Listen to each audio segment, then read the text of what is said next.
On fait tous des erreurs, Ah oui, ça. c'est peut-être la chose la plus universelle qui soit. Et avec les erreurs vient ce besoin, parfois, presque lancinant, d'une seconde chance. D'une forme de pardon, oui. Exactement. C'est une quête qui traverse vraiment toutes les cultures, toutes les croyances.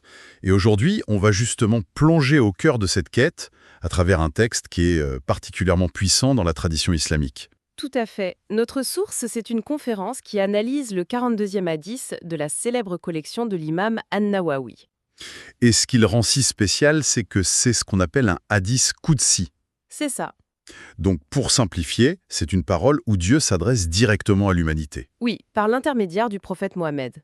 Ce sont des textes souvent très courts, mais d'une profondeur, d'une densité incroyable. Et notre mission, aujourd'hui, c'est de comprendre les trois grandes portes, les trois chemins vers le pardon que ce texte nous présente. On va voir qu'il y a une progression fascinante entre ces trois voies. Alors, déballons tout ça. Pour bien commencer, il faut, je pense, poser le décor. Le texte s'ouvre avec un appel qui revient tout le temps. Au fils d'Adam. Un appel à toute l'humanité, sans aucune distinction. Et dès le départ, il établit une sorte de pacte qui est basé sur deux réalités fondamentales. Exactement. La première réalité, et l'analyse insiste beaucoup dessus, c'est notre nature. La nôtre, Oui, la nature humaine. On est dépeint comme des créatures faibles, oublieuses, toujours enclines à l'erreur. personne n'y échappe. Personne, même la personne la plus savante, la plus pieuse, c'est notre réglage d'usine, si on peut dire. D'accord. Le point de départ, ce n'est pas la perfection, mais bien la reconnaissance de cette imperfection. Et en miroir de cette fragilité, il y a la seconde réalité, la nature de Dieu. Voilà. Le texte met en avant une miséricorde et un pardon qui sont infinis. Mais ce qui m'a frappé dans la conférence, c'est l'idée que Dieu non seulement peut pardonner, mais qu'il veut pardonner. Il y a une volonté active, ce n'est pas une porte fermée qu'il faudrait forcer, pas du tout. C'est l'inverse. C'est plusieurs portes, grandes ouvertes, avec une invitation claire. Entrez. Il y a cette porte, et celle-ci, et encore une autre. Entrez par n'importe laquelle. Je vous promets le pardon. Et c'est cette tension, en fait, entre l'humain qui va forcément faire des erreurs Inévitablement. et un Dieu qui est fondamentalement pardonneur, qui est le moteur de tout le texte. Le système est presque conçu en partant du principe qu'on va échouer. C'est une excellente façon de le dire. Ce n'est pas un test de perfection. C'est un test de direction. Alors, C'est ça. L'idée, ce n'est pas de ne jamais tomber, mais de savoir vers qui se tourner pour se relever. d'accord. Et ce hadith, justement, nous montre très concrètement comment se tourner à travers trois appels distincts, trois voies. La première, l'invocation, à doua. D'accord. La deuxième, la demande de pardon, à l'estirfal. Et la troisième, qui est le socle de tout, l'unicité de Dieu, à tawhid. Commençons par la première porte alors, l'invocation. Le texte dit « Ô fils d'Adam, tant que tu m'invoques et places ton espoir en moi, je te pardonnerai pour ce que tu as fait, et je ne m'en soucie pas. La formule est isserée d'une puissance absolue. » Elle est incroyable. Mais une question me vient tout de suite. Si invoquer pour être pardonné, ça pardonne. Quelle est la différence avec la deuxième voie, qui est spécifiquement la demande de pardon? Ça a l'air un peu, Redondant. oui, redondant. C'est une très bonne remarque. Et l'analyse, justement, clarifie ça de manière très fine. La clé, c'est que l'acte même d'invoquer, de demander n'importe quoi à Dieu, est en soi un acte d'adoration. Peu importe la demande. Peu importe l'objet de la demande. La source donne des exemples très concrets. Prier pour trouver un bon partenaire, pour avoir un enfant, pour résoudre un problème financier. Attendez, ça veut dire que si je suis préoccupé par un souci matériel, disons, mon prêt immobilier, et que je demande de l'aide à Dieu pour ça, Oui, cet acte-là peut devenir une cause de pardon pour d'autres fautes qui n'ont absolument rien à voir. c'est exactement l'idée. Le pardon devient une sorte d'effet secondaire positif de l'acte d'adoration qu'est l'invocation. Un effet secondaire, c'est fascinant. L'analyse fait un parallèle avec l'aumône ou la prière rituelle.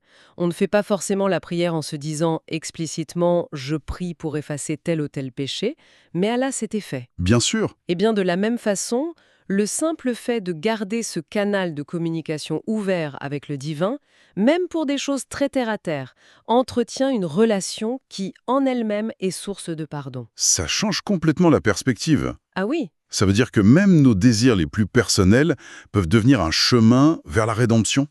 C'est assez beau. Et ça m'amène à un autre point abordé dans l'Embo. Cette mauvaise habitude qu'on a de ne prier que quand ça va mal. Oui, cette mentalité du contact en cas d'urgence est vivement critiquée. C'est ça. L'auteur de la conférence utilise une analogie très parlante. Imaginez une personne très influente. Qui aura-t-elle le plus envie d'aider? Bah, pas celui qui débarque d'une part seulement quand il a un problème. Exactement. Plutôt la personne qui passe la voir régulièrement, juste pour prendre des nouvelles, maintenir le lien. La relation est déjà construite. Un autre texte prophétique dit « Celui qui se réjouit que Dieu lui réponde dans l'adversité, qu'il invoque beaucoup dans la prospérité. » C'est une sorte d'investissement relationnel en fait. C'est ça. On entretient la relation dans les bons moments pour qu'elle soit solide dans les mauvais. Bien sûr, l'analyse mentionne rapidement quelques conditions pour que ça fonctionne. Ah oui. Il faut un cœur présent, pas une liste de courses récitées distraitement. Il faut une confiance totale en la réponse, même si elle prend une forme qu'on n'attendait pas. Et un point crucial, il faut s'efforcer d'avoir des revenus licites, car l'illicite est présenté comme un voile qui peut bloquer l'invocation. D'accord, donc première porte. Cette communication constante, ce dialogue ouvert pour tout et rien, qui a cet effet incroyable de pardonner. Mais que se passe-t-il si on a besoin d'un outil plus ciblé, d'un karcher spirituel, si j'ose la comparaison, J'aime l'image. pour nettoyer une tâche bien précise? C'est exactement là qu'intervient la deuxième porte. La demande de pardon spécifique à l'istighfar. Et là, l'appel dans le hadith prend une dimension cosmique. Ah oui. Ô fils d'Adam, si tes péchés atteignaient les nuages du ciel, puis que tu me demandais pardon, je te pardonnerai. L'image est folle, des péchés si nombreux qu'ils forment une masse visible, qui monte jusqu'au ciel. C'est une hyperbole, bien sûr. Mais qui veut dire quoi? Peu importe l'ampleur du désastre, cette porte reste ouverte.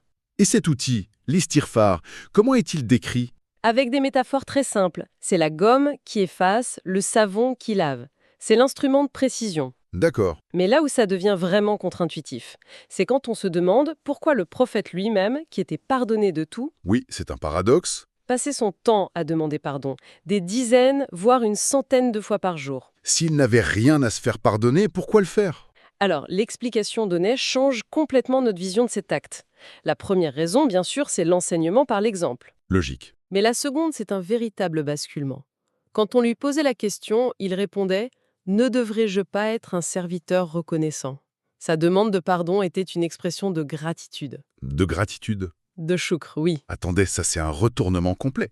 On pense toujours à la demande de pardon comme quelque chose qu'on fait après une erreur. Par culpabilité, par regret. Voilà. Et là, la source le présente comme un acte de gratitude, presque de célébration. C'est radicalement différent. C'est ça, le point de bascule. Pour le pécheur, l'istighfar est une repentance. Mais pour le vertueux, pour celui qui reçoit d'innombrables bienfaits, c'est une façon de dire « Mes remerciements ne seront jamais à la hauteur de ce que tu me donnes, alors je te demande pardon pour mon ingratitude et mes manquements. La demande de pardon devient un acte d'humilité et d'amour en fait. » Oui, qui transcende la simple notion de faute. Ce n'est plus un outil réservé au moment de crise spirituelle.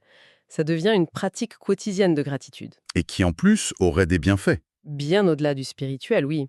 L'analyse s'appuie sur des versets coraniques qui lient directement la demande de pardon à des conséquences très matérielles. L'arrivée de la pluie après la sécheresse, l'augmentation des richesses, le fait d'avoir des enfants. Donc, ce n'est pas juste une affaire entre soi et Dieu. Ce qui est dit, c'est que ça a des répercussions concrètes sur la vie, sur la communauté. Absolument. L'istighfar est présenté comme un remède universel, une clé qui débloque les bénédictions du ciel et celles de la terre. Et les sages des premières générations l'avaient bien compris. On trouve cette citation d'Al-Hassan al-Basri. Oui, Il disait « Multipliez les demandes de pardon dans vos maisons, à vos tables, sur vos chemins, dans vos marchés, car vous ne savez pas quand la miséricorde descend. » l'idée, c'est d'en faire une sorte de respiration de l'âme, un réflexe permanent. C'est exactement ça. D'accord. On a donc vu l'outil général, l'invocation, puis l'outil de précision, la demande de pardon, mais maintenant on arrive à la troisième porte. Et là, on dirait que c'est d'une toute autre nature. C'est le passe-partout. C'est le point culminant. L'appel est le plus spectaculaire de tous. Écoutez, ô fils d'Adam, si tu venais à moi avec l'équivalent de la terre en péché, mais que tu me rencontrais sans m'avoir rien associé, je viendrai à toi avec son équivalent en pardon. Là, on change complètement d'échelle. On ne parle plus de péché qu'on peut compter. Non, On parle de l'équivalent de la terre, L'image est presque écrasante. Et face à cette masse inimaginable, une seule condition, c'est vertigineux. C'est vertigineux et cette voie fonctionne différemment. Elle peut opérer même si la personne n'a pas demandé pardon pour chaque faute individuelle. La condition sine qua non, le socle fondamental, c'est le tawhid, Le monothéisme pur. le monothéisme pur. Le fait de n'associer absolument aucune autre divinité, force ou entité à Dieu, que ce soit dans l'adoration, la peur, l'espoir, l'amour. C'est le cœur du réacteur de la foi. Et le texte établit une sorte de symétrie, une dualité très forte entre ce principe et son opposé. Oui, l'analyse met en lumière une opposition saisissante. D'un côté, le polythéisme, le shirk, est décrit comme un feu qui vient dévorer et annuler toutes les bonnes actions qu'une personne a pu faire. D'accord. De l'autre, le monothéisme pur, le tawhid, est lui aussi un feu, mais qui vient brûler et effacer la totalité des péchés. L'un détruit le bien, l'autre détruit le mal. L'exemple donné dans la conférence est saisissant. On imagine quelqu'un qui prie toute la nuit, qui donne en charité, qui a un comportement exemplaire. En apparence, parfait. Mais si au fond de son cœur, il voue une partie de son adoration à autre chose que Dieu, tout ce bien est comme réduit en cendres. C'est un principe de tout ou rien. C'est l'idée. Et à l'inverse, quelqu'un qui arrive avec une montagne de péchés, mais dont le cœur était sincèrement et exclusivement tourné vers Dieu seul, ce fondement-là a le pouvoir de tout effacer. Mais alors ça veut dire une impunité totale? Non, c'est un point théologique important que la source clarifie. C'est-à-dire? Ça ne veut pas dire que la personne est blanchie et échappe à toute conséquence. Non, ça veut dire que sa foi fondamentale agit comme un filet de sécurité ultime.